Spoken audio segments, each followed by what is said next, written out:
Neil Hamilton.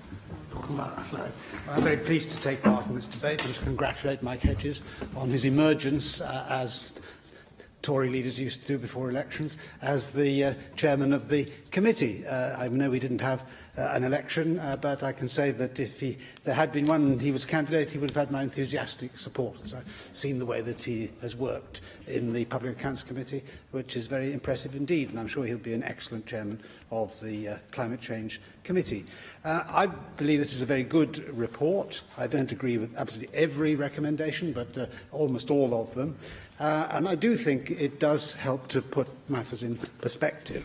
If we turn to paragraphs 8 and 11 of the report, it gives us the figures that Wales exports £12.3 billion worth of goods, but only 2% of those are accounted for by food and live animal exports. So agriculture is a vital part of the Welsh economy, but as I said earlier on, whatever problems might be thrown up by the uncertain process of transition from where we are now to where we'll be post-Brexit, it should be relatively easy for the British government and the Welsh government to accommodate the financial implications of whatever is decided. And I've no doubt whatsoever that agriculture in Wales will not be worse off post-Brexit than it is now. Indeed, the scope for improvements are much, much greater. We have a massive trade deficit in food products. We exported from the UK £20 billion a year in food and drink. We actually import £43 billion.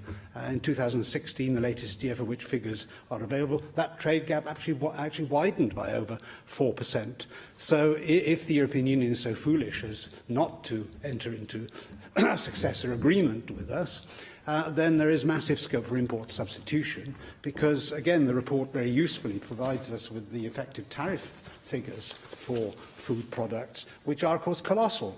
84% in cattle carcasses, 87% in frozen beef, 46% in lamb carcasses, and so on and so forth. And what that demonstrates to us is actually how regressive in its impact on ordinary people the common agricultural policy is, because tariff forms of protection are a very inefficient way of supporting agriculture and farm incomes, because the people who bear the biggest brunt of the burden are those on the lowest incomes, because everybody has to buy food and food products, and therefore they tend to be very regressive in their impact. And one of the great advantages of being able to design for ourselves an agricultural policy for the UK and for Wales is that we will perhaps be able to skew the system more in favour of people at the lower end of the income scale. And I very much hope that that's what we'll be able to do.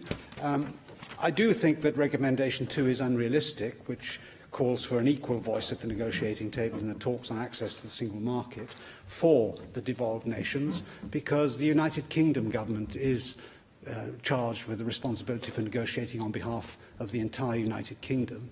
And I think it's unrealistic to imagine that any of the constituent nations could have a veto on its decisions, given that England has 85% of the population of the UK. It's just not practical politics to make this argument, whatever the merits might be from Plaid Cymru's perspective, and I fully understand why they want to make the case for that. But nevertheless, being part of a federal system would be a very different state of affairs from the one that we currently have, and that would have implications for fiscal transfers between England and the rest of the United Kingdom as well, the consequences of which might be very significantly adverse for Wales. So it's a game of swings and roundabouts. But having said that, I do believe that the devolved nations should have a parity of esteem within the United Kingdom in these negotiations, and the United Kingdom government should have at the forefront of its mind the interests of Wales and Welsh agriculture in particular in the negotiations. And although free trade negotiations are inevitably, as Simon Thomas said, a trade-off of one interest against another, we must find a way of compensating the losers, if there are losers, from that process. And given the statistics which I quoted at the start of my speech, I don't think that that is an impossible situation to find ourselves in ultimately. As regards the issue of migration and agricultural workers in particular, before we went into the European Union, we had a seasonal agricultural workers scheme, which we maintained right up until relatively recently, and it should be not beyond the bounds of possibility to restore that and to take account of whatever skills gaps there are in the Welsh economy as well as in other parts of the UK. Again, that's calls for a sensitivity on the part of the UK government.